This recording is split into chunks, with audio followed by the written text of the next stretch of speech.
अखिलेश के सवालों पर अब जवाब आ गया। सवाल उठे कि कब सिरफ के नाम पर जहर बेचा जा रहा, दोषियों पर बुलडोजर एक्शन करिए, हर दिन योगी को घेरने की कोशिश और दावे सरकार से जुड़े होने के।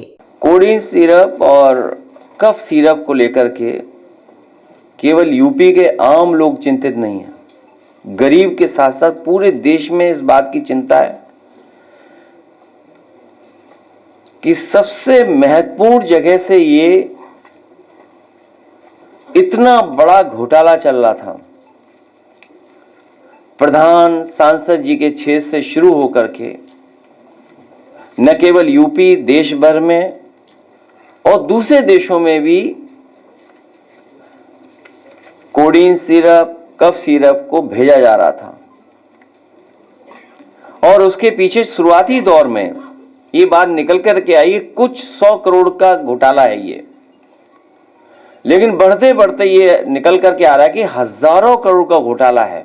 सड़क से लेकर संसद तक सवालों की फहरिस्त कि बच्चों को जहर बेचा जा रहा है और यूपी सरकार कफ सिरप बेचने वालों को बचाने में लगी है।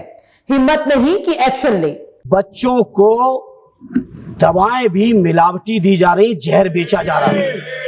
और एक लास्ट सभापति जी, शुक्रिया, पूरी की पूरी भारतीय जनता पार्टी की उत्तर प्रदेश सरकार दवाई, जहरीली दवा बेचने वाले, कफ सिरप बेचने वालों को बचाने पे लगी हुई है। आपकी ईडी, आपकी सीबीआई, आपका इनकम टैक्स केवल विपक्षी नेताओं के लिए है, लेकिन जो लोग डकैती डाल रहे हैं उनके लिए कहीं आपकी हिम्मत नहीं है, क्योंकि आपको एहसास है कि अगर आपने ढंग से कार्रवाई कर दी।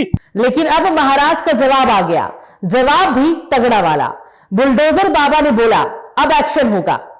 उनके कुछ संबंध समाजवादी पार्टी से सामने आए हैं और समाजवादी पार्टी जो अपने कार्य के अनुरूप जिसका जो बदनाम हो चुकी है और पहले से कुख्यात है, इस पूरे मामले में भी उसकी संलिप्तता आएगी, क्योंकि एसआईटी, एक राज्य स्तर की एसआईटी इस पूरे मामले की निगरानी कर रही है, जिसमें यूपी पुलिस, एफएसडीए, इनसे जुड़े हुए सभी अधिकारी मौजूद हैं।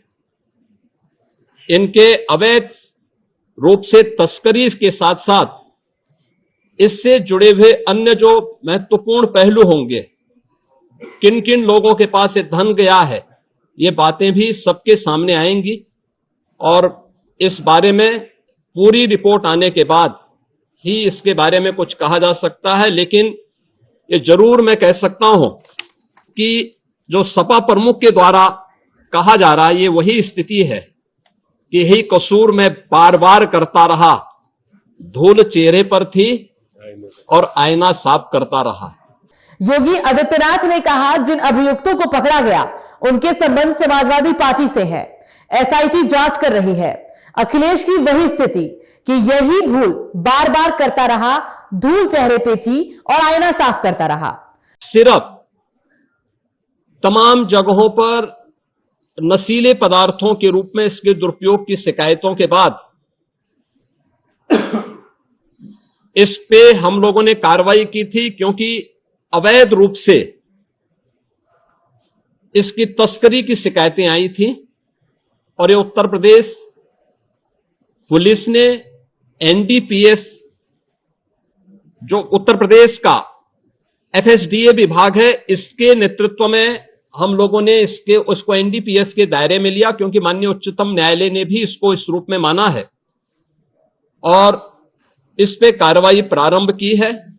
सवाल तो सरकार पर, लेकिन सपा खुद ही घिर गई। ये हद तो ये कि विधानसभा के शीतकालीन सत्र के दौरान भी सपा का तमाशा जारी है। सपा के विधायक ब्रजेश यादव विधानसभा परिसर में कफ सिरप को लेकर विरोध जताते दिखे, पर योगी साफ कर चुके हैं कि पूरे मामले में राज्य सरकार ने सख्त कार्रवाई की है। पुलिस ने एनडीपीएस एक्ट के तहत बड़े स्तर पर गिरफ्तारियां की है और इस अवैध तस्करी और माफिया नेटवर्क के तार समाजवादी पार्टी से जुड़े हैं।